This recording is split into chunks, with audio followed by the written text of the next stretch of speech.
Well, the global financial system and the banking system especially has been in focus of late. Today we'll talk a bit about Credit Suisse and what's happening there. Now, Credit Suisse, yeah, let's try and understand what it does in terms of operations. One is it's of course a domestic bank in Switzerland. It also is a wealth manager.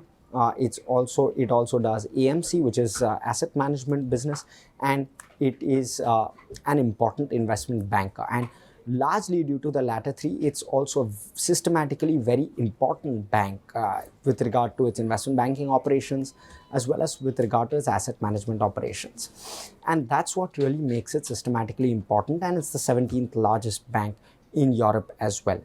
Now, it's been facing an uphill battle since quite a few years now. In fact, we've seen the stock tank 85% since pre-COVID, which is Feb of 2020, and that is not even when the problems for the bank had started.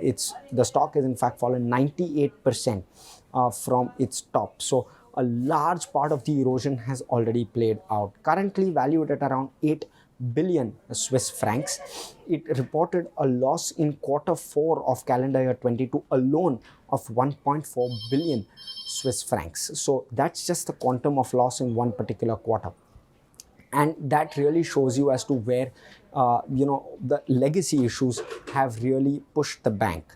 Now, in terms of what these legacy issues are, well, there are a whole plethora of issues, from scandals leading to a loss of credibility, leading to several top and wealthy accounts being dissociating themselves from Credit Suisse, and including several leadership changes that have happened since 2019. So all of these have really led to a loss of confidence, a loss of credibility in Credit Suisse, which is what has led us to this point.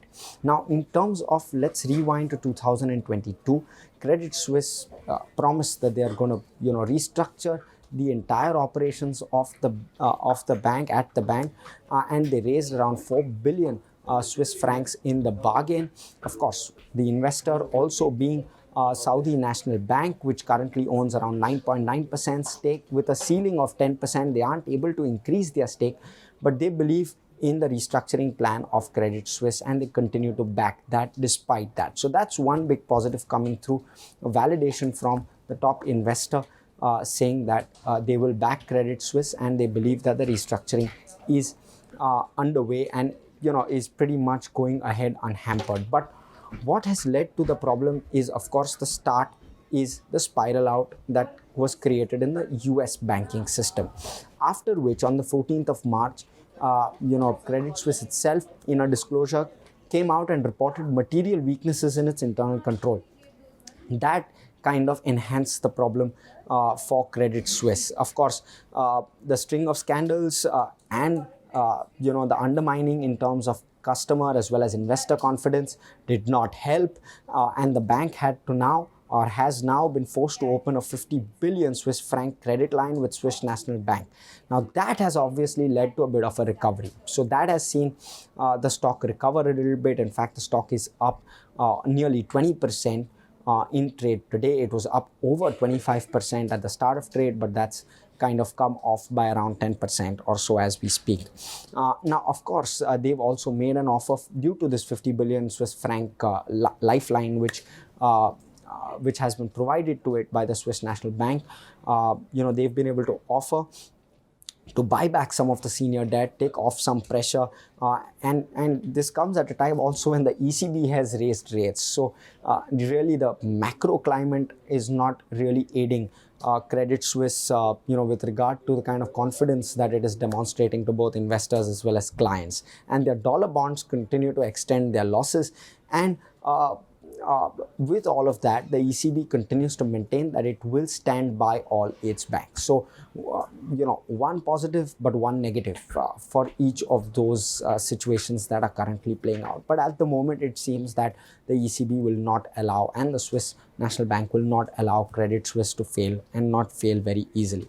So what is the plan going forward? They plan to list their investment banking arm, which is quite valuable, called First Boston. They plan to list that, make it public in 2025. So that will be one value unlock, one value unwind, and also it will insulate the risks of the larger business from the investment banking arm, which seems to be quite efficient. So that's one big positive. The other positive is also that they want to focus on the wealth management going forward as well. So that's how it ought to play out. But let's see over the next few days, extremely crucial as to how Credit Suisse deals with this loss of investor confidence as well as loss of client confidence, and whether some of those deposits, it lost around 110 billion of deposits only in Q4 of calendar year 22, and we'll have to wait and watch whether those really come back. So a lot of factors at play, but Credit Suisse currently in trouble, but essentially there is no real underlying issue, and the spillover effect of this to India currently looks negligible. We've spoken to a whole host of analysts and top investors, and at the moment that spillover into India looks like a far cry. So honestly, for India, it's not that much of a problem. If you like this video, then like, share and subscribe to ET Now.